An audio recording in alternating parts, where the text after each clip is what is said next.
Hi guys, welcome back to part 14 of Developing Detroit. So I'm going to start this episode off by showing you the players we've got sort of already in the club and putting them, or some of them, into the team. So I needed another defensive tackle there because I had Cujo and I just had enough of him because he just hasn't done a single thing since he's been in the team. I'm also going to upgrade our running back there because Theo Riddick's card, 84 card, not the 80 card, the 84 card, looks absolutely, incredible for sort of the rating he is. So I'm going to throw him in because he's a lot better than Win, who we had before. He's quicker, he's more elusive, better juke moves, better tracking, he's pretty much better in every position. But since I'm trying to get three positions per episode, the third position was sort of a toss-up. But I was sort of thinking back to the last few episodes, and Thompson has been dropping a fair amount, and I like to use the tight end because I like to use sort of slant routes or drag routes with the tight end. So I'm going to put Ebron in there because he's a lot quicker and he's got better catching, better route running. Obviously, he's higher rating, so he's probably going to. But we're going to put him in there, and hopefully we can start off abusing our tight end a bit more. But I'm just going to go into the team now, sort of give you an overview of who we have, because we're getting towards having golds, well, nearly sort of a half gold team now. As you can see, we've got quarterback, running back, most of the line, tight end, and a wide receiver gold at the moment. Also, Golden Tate, if you guys haven't tried him, so if he's got huge upgrade cards, I think he's got a 93. Definitely give it a go because, his gold card for me has been performing really well. But you can see on defence here, we've got pretty much the whole secondary are gold now. We put Reed in, and as you can see, I can't wait to sort of get into the elites because we've got Sue there just waiting to be picked, 96 Sue. Can't wait to use him because I haven't actually used an incredible sort of defensive tackle so far this year. I have John Randall on my main account, who's more of a sort of stuff to run because he's quick, but Sue just seems like he's got everything in his game on that card. Incredible block shed, incredible strength, good power moves. I just can't wait to get him into the team. As you can see there, he's even got really high play rec. So hopefully he'll be a good addition once we get to the end of the golds, which should be in about 4 or 5 episodes. But I'm still thinking about upgrading Webster, but Lions don't have many good left ends, to be perfectly honest. They've got Answer at right end, but left end they don't have too many options. So I think Webster might be in the team for a fair bit longer, and he's still performing reasonably well, but I suppose I have to use him to actually get him to perform because block shedding just doesn't work that well, when you're not using him. But I'm going to go into the auction block here, so I'll try and include this in the video, me picking up a few players, because I haven't included that in the past few, so you can sort of see what sort of price I get the players for, how I go about getting the players, which is, obviously pretty standard. Just go buy now lowest and see who I do and don't have. But also seeing what sort of players are actually on the auction block, because there are a few players that I haven't picked up yet that just aren't on the auction block or easy to get. But I'm going to get the lower rated Ebron there. I'm going to try and sort of, if I have a few players in a certain position, because there's a lot of gold tight ends at the Lions, so I'm going to try and sort of mix it up between them. So you just saw me pick up 2. We got a Pettigrew and a Bron, and Bron's already got 2 gold cards. So we're going to try and sort of mix it between those 3 and see if we can find a better one. Same with the running backs, because there are a few gold running backs. It's a team of the week Zeno that I'm trying to get, but he just isn't on the market very often. But I see a middle linebacker there. The Lions don't have any good middle linebackers. Whitehead here. Oh, sorry, that's a left outside linebacker. My mistake. I thought it was a middle linebacker. Maybe his normal card's a middle linebacker. But Whitehead here.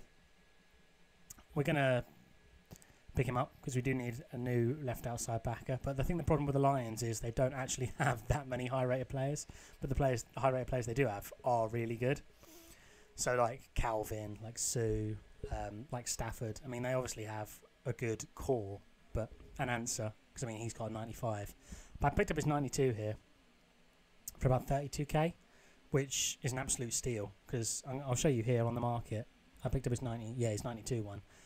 43k on the market is the cheapest, and I got him for 32. So the main thing I'm doing in this series when I'm going for players is that I'm taking quite a fair amount of time on them, to be honest, because I'm trying to find cheap deals like that. But sort of if you guys aren't doing that on the auction block, it's a really, really easy way to make money. But I'll jump into the checklist now, show you who I've put in the team and who we could potentially get. So, sorry if the audio sort of volume in the last or the start of the video is a bit low. For some reason, microphone's just not picking up volume well at the moment. I'm going to try and look into that because I might have to get a new microphone because this one just doesn't pick up volume that well. But moving on to the checklist, you can see we've got now, we're sort of halfway through the golds, maybe a bit further. There's still a few players there that I definitely could use. So another middle linebacker, definitely need. But sort of any suggestions, leave them down below. I will definitely look into it. So if you can leave a like on the video, smash the like button and subscribe if you're new. But I'm going to jump into a game now. Hopefully I can find a good one. We're 5-4 at the moment in the season after a few disconnects, unfortunately. But I'll try and find a good game and I'll see you guys there. So guys, hope you're enjoying the episode so far. We come on a game here. And since we're 5-4, we need one win to actually get in the promotional series into the playoffs this season. So this is quite a big game for us actually, because if we get into that, we get a lot more coins and we can potentially get sort of seasoned veteran set items. So we could potentially get a really good player through that. But moving into the game here, we're second and goal on the 6. You know what's coming. We're going to fall back dive it. And he actually manages to stop it. We got to the 1. I should have probably fake snapped there, but I'm not that keen on doing that because my line tends to just jump forward and I get pushed back 5. But since we double fullback dive and we're on the 1, we know he's going to gamble on it. So same formation. As we see him move in, we know the halfback toss is going to work. That's why I sort of let it run out for about 5-10 seconds just to see what he was going to do, see if he moved someone out wide or not.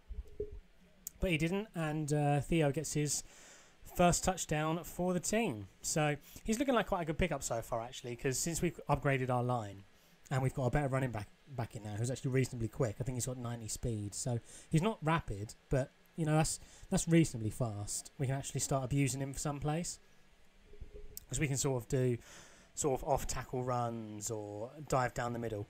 But as you can see, this guy here, this is the first time he had the ball since we started with the ball. I was getting pretty worried there because he looked like he knew what he was doing.